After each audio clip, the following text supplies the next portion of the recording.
I already filmed this video and it was out of focus, so I'm doing it again. Hello everyone, my name is Dani Cimorelli, and if you don't know who I am in a band with my sisters, and that's the channel that I'm on right now. But we don't usually do story times. That's why I'm saying this, because like new people could be watching this. So hello, I'm Dani, I'm 15, I like watermelon. Yeah, I don't like watermelon that much. Today I'm telling you probably the craziest boy story like that I have at this point in my life. I mean, I'm only 16, so like I'll definitely have a lot more crazy stories to come, but right now this is probably the craziest boy thing that's ever happened to me. Yeah, a lot of you have heard this story, not as in-depth as I'm about to tell you at all, but you've heard the gist of it through our song Before October's Gone, which I wrote most of it and put it on our album. So if you want to listen to that, then I will put the link in the description. But a lot of you know the general story of this, but you haven't heard like in depth. So I'm gonna go into it today. And quick little disclaimer, I'm sorry, I don't want to ramble, but I am not mad. I don't hate this guy. I mean, I'm sure you're watching this. Hi. I have no hard feelings. I'm just telling the story, and when I tell the story, I'm gonna get a little heated, but I'm not mad right now. We're cool. So this story starts in 2014, and it was the end of August, and we were performing at this like festival thingy where a bunch of like internet people, I guess, were performing. We were like waiting to go on like all day because we didn't go on until the nighttime. So towards the beginning of the day, then we got there and we were just walking around, and I kept seeing this boy. And he just like kept looking at me like so much. And he was like super cute. Like, oh my gosh, guys, he was so freaking cute. So I was like, oh, what is this like beautiful boy doing looking at me? Like I was talking about to my sisters. I was like, oh my gosh. He just like kept staring at me. So I was like, okay. So I was like, all right, he keeps looking at me. I'm going to go and talk to him. And I went up to him and I was just like, hey, I'm Dani. It's nice to meet you, because I'm a freaking extrovert. And he was like, hello, I'm gonna call him Travis in this video, even though that doesn't make any sense, but it just popped in my head. He's like, hey, I'm Travis. And I was like, wow, you're really cute. Well, I didn't say that, but I was thinking it. That day, we just like hung out the whole day. It was at a fair, the concert. So like at the end of the day, after he performed and I performed and it was all good, then he and I went on a ride together, like a swing ride, and it was so fun. It was like so magical, like it was so like goals, and I was only 14, like I had just turned 14. So I was like, whoa, what's happening? Like a boy's talking to me, like that never happened to me before. That happened, the fair was over. I went back to my hotel and I was like, hey, like you should come hang out, because we were having dinner in the lobby with a bunch of people from the festival, and so I was like, all right, just come hang out. So he went, and I remember it so vividly. We sat there at this table for like 3 hours just like talking about everything, and it was so magical. Like it was kind of scary and definitely a red flag, because he came on super strong. Like right in the beginning, he was just like complimenting me and like being all like looking at me with these eyes, and I was just like, okay, this is kind of intense, but like I ain't complaining. And then from then on, like since that day, then we talked for like a whole month. Like we talked on the phone every single night for 1 or 2 hours, and it was great. It was like my first thing. He was like the first boy to come out and like compliment me and like be all flirtatious with me, like super flirtatious with me, and be like I like you. He didn't actually say that ever, but like we just like knew, like we liked each other. It was a thing. That went on for a month. We talked on the phone every single night. And then he came to visit LA, where I lived at the time. The first day that we got there, then like he came and like saw me at my music video because I was filming something, so he came and watched and like surprised me. I didn't know he was coming. It was super cute. And then the day after, we had planned to go to Universal Horror Nights. This freaking night, guys. This freaking night. We had planned to go to Horror Nights. If you don't know what Horror Nights is, it's basically just like at Universal City, which is this big like amusement park kind of thing. And you go and you like walk around, and there's all these like scary like exhibits, I guess, where you like, there's like people jumping out at you and like gross things. It's really gross. I don't like it, but like I'd never been before, so I wanted to go. So we went with, it was me and him, Travis, and then 3 of my sisters, like Amy, Lisa, Lauren, and then my friend at the time, Taylor. We'll call her Taylor, that's not her name, but whatever. And then 2 other people, I think it was, whatever. It was like a big group of people. Beforehand, I was texting Taylor and I was like, oh, like Travis is coming, whatever. And then, it's so weird calling him Taylor, Travis. And then she was like, he's so cute or something. And like, used like the hard eyes or something. And I was like, or like the smirk emoji. And I was like, boy, back off. And then she was like, yeah, of course. And I was like, okay, because like we were a thing. Like it was like, okay, you don't do that. So we went to Horror Nights. We started like, him and I like were holding hands like in the beginning. And then we were all walking together as a group, and freaking Taylor, she decides to grab his other hand. And I don't know why she did this.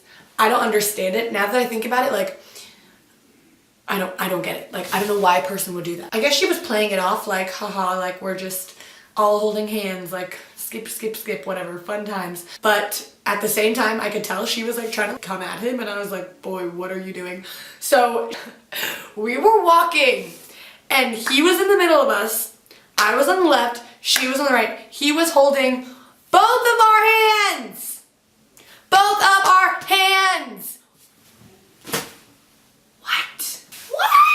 Oh my gosh, that was literally the worst moment of my life. I was like, why is this happening to me? Why is this happening to me? What? I would walk away and let go of his hand because I was like, I'm not a freaking sister wife. I'm not about to hold on to your hand while you're holding another girl's hand. Like, that's freaking weird. So I let go of his hand. I would walk away, go like ahead in like the front of the group and be like mad because it was annoying. And then he would let go of her hand and follow me and be like, oh, hello. And then come up to me and like hold my hand again. And then she would follow and grab his other hand. And it was so weird. Like, it was mainly her fault because she was grabbing his hand. And so afterwards I texted her, I was like, girl, I don't know what your problem is, but like, you need to stop doing this. And I sent her this like sassy text or whatever, and she was like, oh, I didn't even realize. Like, are you serious? Oh my gosh, I feel so weird. Like, something weird like that. Like, oh, I wasn't trying to be like that. Something stupid like that. But now that I think about it, I shouldn't have gotten mad at her. I mean, that was like so petty. Like, I didn't need to think about that. He was the one who didn't let go of her hand. He wasn't telling her stop. He was just letting it happen, like, for a long time. Like, he wouldn't let go of her hand until I let go of his hand. I was like, what the frick? So I texted him after as well, and I was like, hey, like, just kind of weirded out about what happened with Taylor tonight, like, and he was just like, oh, she just kept coming on to me, and like, I didn't want to feel bad, and like, I didn't want to make her upset, blah, blah, blah. And I was like, boy, this is not a freaking charity, okay? Who gives a crap if she's upset about you not holding her hand? Because you came here with me! So that ended, okay? That day was over. The next day, we went to the Santa Monica Pier, and I didn't go with him. I was with my friends for their birthday, and I knew he was staying right by the pier, so I was like, hey, come hang out. He came to the pier, and he brought with him two people. This blonde girl, and I think it was a guy. And they were like all friends. So we were at the pier, and he got there, and he hugged me, and it was like really awkward. Like, this boy is super touchy. So when he came up to me and like hugged me for like 1 second and then was like let go and was like weird, I was like, and I didn't put it together in the moment that it had to do with the blonde girl. She was like glaring at me, and I was like being like, what the frick? Like, what are you doing? We were both just like, who is this? Because like he was with both of us at the same time. So I could see like his worlds were coming together, and he was like, she ended up leaving and walking away with her friend, probably because she was annoyed that I was with him. And then I was with him by myself. So then he got back into his like touchy thing and his like flirtatious. The pier, we just hung out for a little bit. He ended up leaving, but the main thing was like the blonde girl. So then he went home. He went back to freaking whatever state he lived in. So he had 2 trips to LA planned. One was like the first week of October, and the second one was like towards the end of October. It was like the 19th or something. There was like 2 weeks between the first trip and the second trip. So towards the first like week after he came, then it was fine. Everything was normal.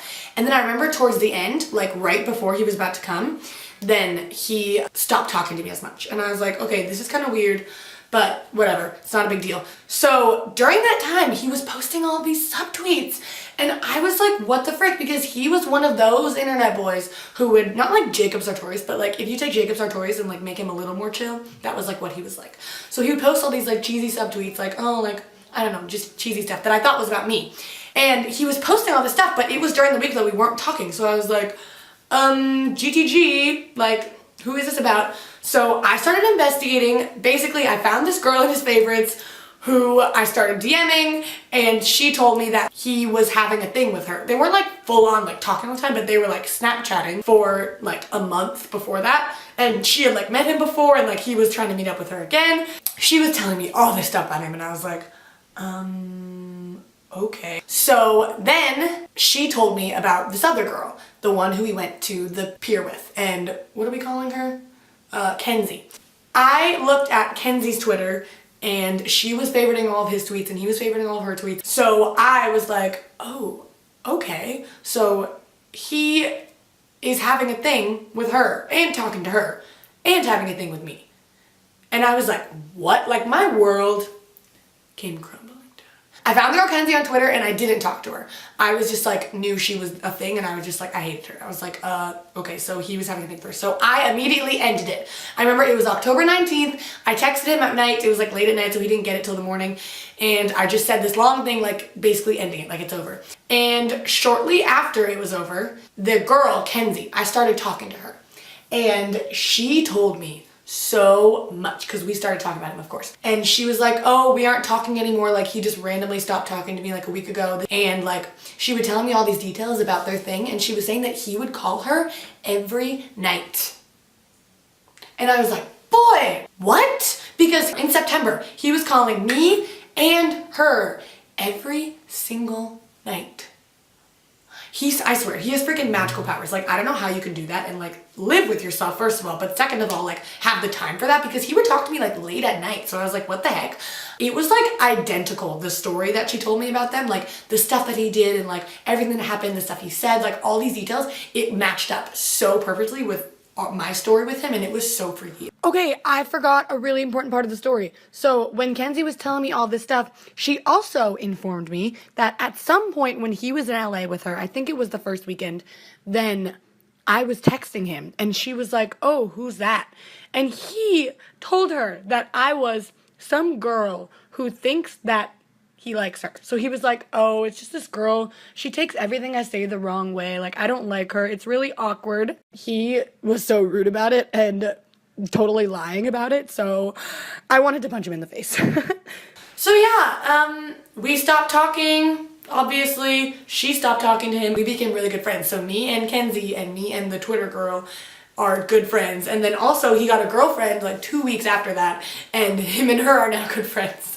So I'm friends with all the girls now. That's the story. I don't hate him. What's up, Travis? That's a cool name. You're gonna laugh about that. We're gonna have a weird text conversation about this video, I guarantee it. I don't hate him. I don't think he's a bad person. He made a huge freaking mistake, but he apologized for it many times afterwards. Like, he would text me like a lot, like every month or so. And at the time, I was like, oh, he's not letting me move on. Like, I was mad about it. But now that I think about it, I think he just felt really bad and he was trying to like actually see if I was okay and like apologize for it. So if you know who he is, which I'm sure a lot of you do, don't tweet him and send him hate, okay? Because he's not evil. He doesn't deserve that. He might have deserved it 2 years ago, but he doesn't deserve it now. Alright. Thanks for watching. If you want me to do more storytime videos, then leave a comment and let me know. Because I like doing these, so hopefully you do too. Oh, you should listen to the song that this story is written about. Does that make sense? You should listen to the song that is written about him. That's it. It's called Before October's Gone, and I will link it below. It's actually really good. See you later. Don't talk to boys who come on really strong in the first 4 hours of meeting you, because that's sketchy stuff, alright? Take it slow. Protect yourself. Don't be a rat. See ya!